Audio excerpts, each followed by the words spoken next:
Veja só o que eu vou colocar aqui diante do que foi falado, inclusive pelo Jason Ferrer, foi falado pelo Fábio Sabino, foi falado por outros pseudos pensadores e comentadores da Bíblia.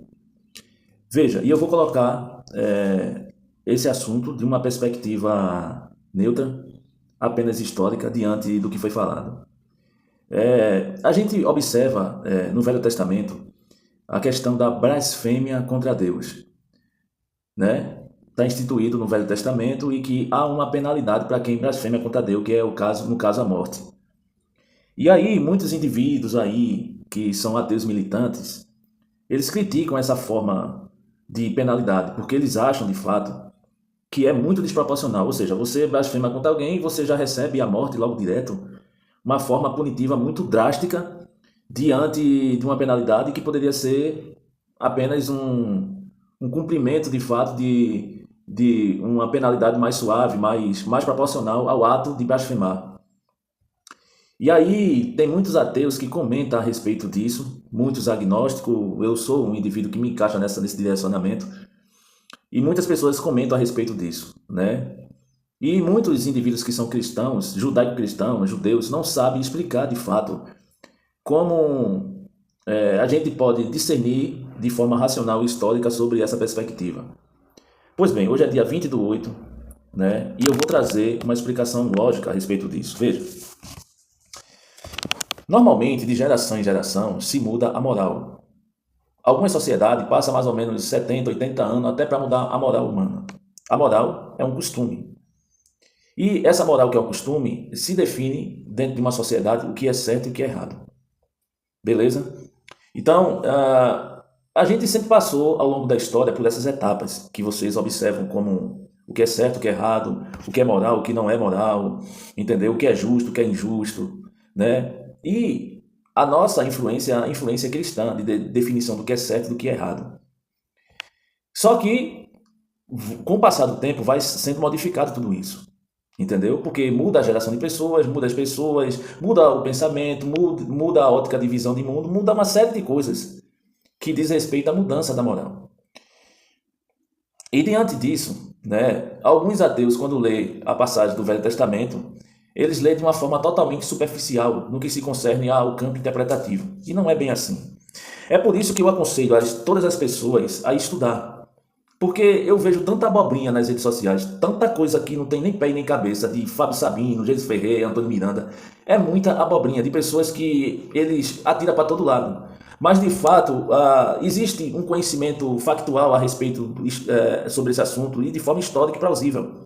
Só que esses indivíduos, eles falam tanta besteira na rede social que eu não sei até onde vai chegar isso tudo. Então, vamos tentar entender, de fato, qual era a visão do Israel antigo, né? Qual era a visão do Israel antigo? Primeiro a gente tem que entender isso. Porque se a gente só pega o contexto da visão de mundo que a gente tem nos dias atuais, entendeu? É uma visão de mundo totalmente diferente do que o povo antigo de Israel tinha. Tá dando para entender? Então a gente tem que perceber isso. A visão da sociedade teocrática de Israel. Israel antigo não separava religião de Estado.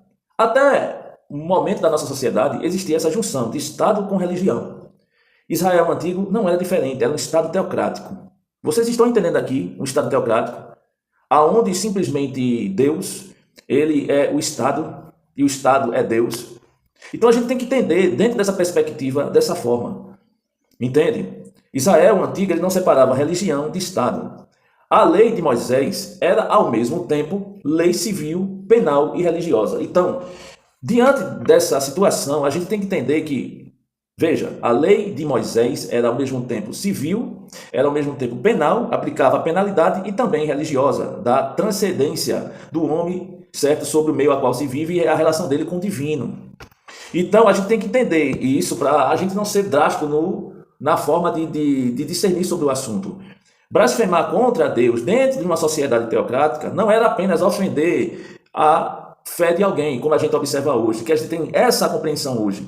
Naquele tempo de Israel antigo, blasfemar contra Deus dentro de uma sociedade teocrática, onde a lei de Moisés era civil, penal e religiosa, blasfemar contra Deus era ofender a fé, e não era apenas ofender a fé de alguém, mas atacar a própria autoridade máxima da nação.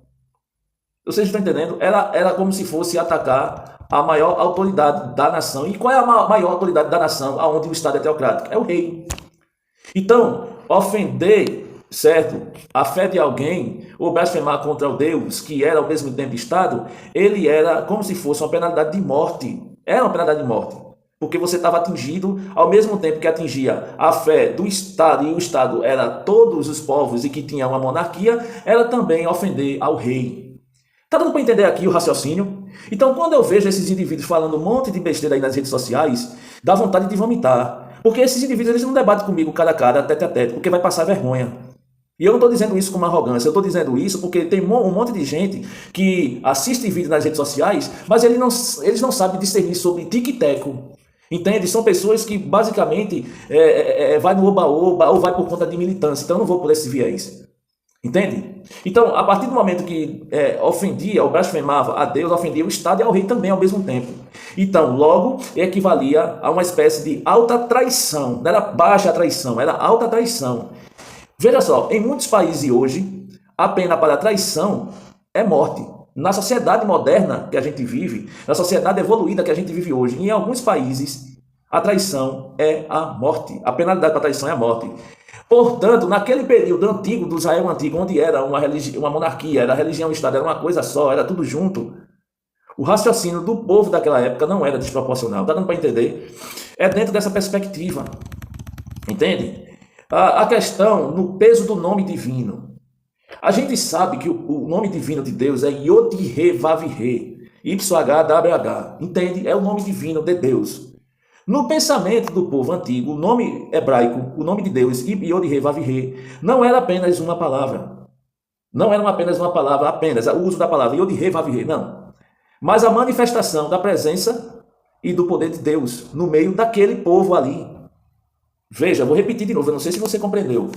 Yod-He-Vav-He, dentro do contexto de uma monarquia, onde existia um rei e o Estado era teocrático, blasfemar contra o nome de Deus não era apenas uma palavra, o nome de Deus, Yod-He-Vav-He. O Yod-He-Vav-He era a manifestação do poder de Deus e a presença de Deus no meio daquele povo.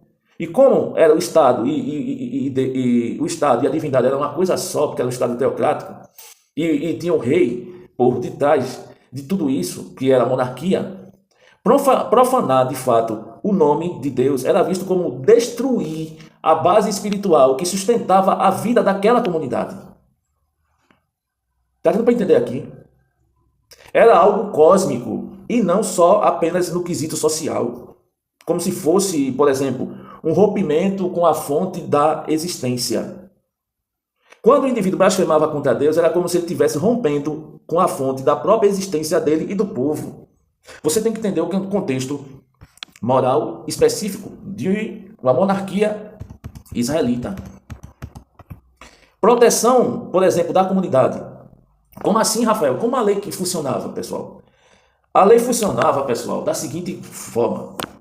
A lei, ela funcionava como uma barreira de manter aquele povo em santidade e obediência. Então, se criava as leis para manter aquele povo sobre obediência, sobre cabresto, sobre santidade. Era dessa forma específica que se observava isso. Está dando para entender? Se alguém, porventura, blasfemasse contra Deus dentro de uma sociedade teocrática israelita, isso também poderia servir para abrir brechas para outros fazer essa mesma situação. Abrir brechas, por exemplo, para idolatria, para rebeldia e até abrir brechas para a dissolução da identidade nacional, que era o Estado e ao mesmo tempo o poder clerical, que é o poder religioso. Por isso que blasfemar contra Deus dentro daquela sociedade ali era instituído uma pena severa. Entende? Que era a morte e tinha um caráter de quê? Preventivo e pedagógico. Por quê? Porque se matava aquele indivíduo para que outros não fizessem essa mesma prática. Por quê? Porque é uma sociedade teocrática, pessoal. É uma sociedade teocrática. É a sociedade a qual existia um rei, uma monarquia, que representava de fato o Estado e que representava também o poder religioso. Então, era totalmente diferente da forma que os ateus aí falam aí nas redes sociais, falam um monte de abobrinha. A gente tem que ter discernimento sobre o contexto moral. E o contexto moral daquela época era diferente do que a gente tem nos dias atuais. Então, a gente pode fazer uma analogia com outro tipo de cultura que também tinha uma penalidade severa. Por exemplo, muitas sociedades antigas tinham a pena de morte. Né? Muitas sociedades antigas tinham a pena de morte para crimes contra a ordem religiosa ou contra o rei. Por exemplo, a gente vê isso no Egito, a gente vê isso na Babilônia, a gente vê isso em Roma. Tá dando para entender? A gente vê isso em várias culturas. E dentro desses padrões, por exemplo, Israel não era mais bárbaro que a sociedade e as culturas do Egito, da Babilônia, de Roma e de outras culturas. Mas estava dentro desse mesmo código de cultura da antiguidade. Está dando para entender? No que se concerne a Israel, como é uma sociedade teocrática, o rei era representado pelo próprio Deus. Eu vou repetir. O rei, que representava a monarquia, era representado pelo próprio Deus, porque ele era o rei supremo. Então, vocês entendem essa situação? Vocês entendem a situação? Dentro de uma monarquia, o rei é o principal poder. No caso de uma monarquia religiosa, o ser metafísico ele é o rei supremo.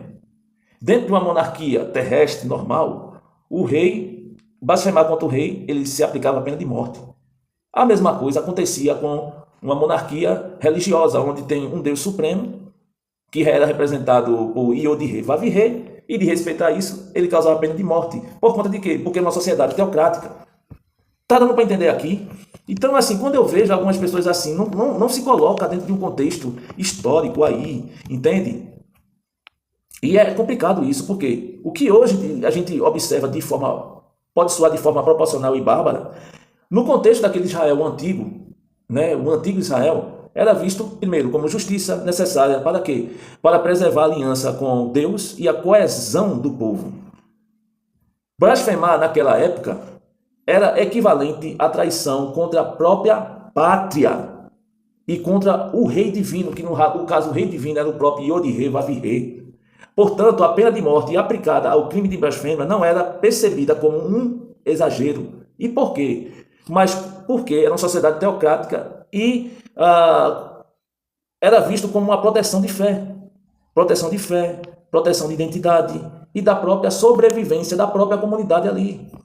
Porque se um se rebelasse, outros iriam ficar coagidos a também se rebelar e entraria num ciclo de indivíduos que se rebelam contra a autoridade. Está dando para entender? Porque é uma sociedade teocrática. É uma sociedade que ela dependia da ordem para simplesmente ela ter vida. Então, assim, é complicado. Eu, particularmente, quando eu vejo alguns vídeos de muitos ateus, né, e eu faço parte desse segmento também, mas assim, eu tenho que ser honesto diante do contexto histórico da época. Eu vejo o Fábio Sabino falando tanta besteira nas redes sociais, mas tanta besteira. E o pior é que simplesmente a galera acha que ele está abafando. Ele só abafa simplesmente para os incautos, os indoutos e mentecaptos. Da mesma forma que eu digo de Jason Ferreira, da mesma forma que eu falo de Antônio Miranda, essa turma aí não sabe o que falam. Não sabe o que falam. Veja, eu trouxe um contexto histórico, expliquei para todos vocês o porquê de tudo isso. Entende? O porquê, de fato, a blasfêmia contra Deus era um crime era um crime de pena de morte. Eu expliquei para vocês. Só que daí, se eu interpreto o texto de uma forma forçosa, extremista, eu vou ter uma outra percepção. Está dando para entender aqui? Então, toda sociedade tem seu contexto moral. Todas as sociedades têm, de fato, suas limitações, o que define como certo e como errado. Todas as sociedades são assim, mano. Inclusive, dentro de algumas sociedades, nos dias modernos, atuais que estamos vivendo, existe a pena de morte. Por exemplo, a gente tem a pena de morte em caso de guerra.